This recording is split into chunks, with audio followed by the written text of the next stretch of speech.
Do you have any wrestling stories, by the way? Because this is our World Cup preview. Yeah, you're going to give us World Cup for Dummies today. So, just a couple, what do you want to start with? Do you want to start with the wrestling? Just a couple of wrestling.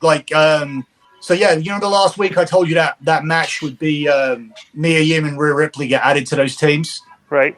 Yeah, that's happened. So I think if Sasha's coming in, she's coming in as a single, or it's going to end up being Candice LeRae that goes on that team if they can't fix things with. Is there a TV on in the background? It's one of you guys. No, they're still having construction here. Wait. It sounds like music. Yeah, well, they're listening to music, bro. Oh, they're okay. That's on your end. Okay, all right, go ahead. Yeah, they're doing renovations in Conan's house this week, so we've got a little noise going on. Go ahead. No big deal. Yeah. So yeah, that now everything I said last week has happened this week. I texted Joe about it straight away. So we're only waiting to see now whether Sasha ends up on that team or whether it ends up being Candice as listed, because internally the match that I broke on the show last week is the match that's up on all of the notice boards. That's what they're working towards. The way that they do their booking is for Survivor Series is they've got these matches up on a board and they're trying to book around them, which is a smarter way to book. It's the backwards booking that we talked about with Russo, where he put up Steve Austin's name and said, everybody give me your Stone Cold Steve Austin ideas before we do anything else. And I imagine that was a very NWO-centric way of booking as well back in the day. I don't know what the WCW booking was, but I imagine they found everything for the NWO first and then worked backwards. Of course. You work with your top guys and you work your way down.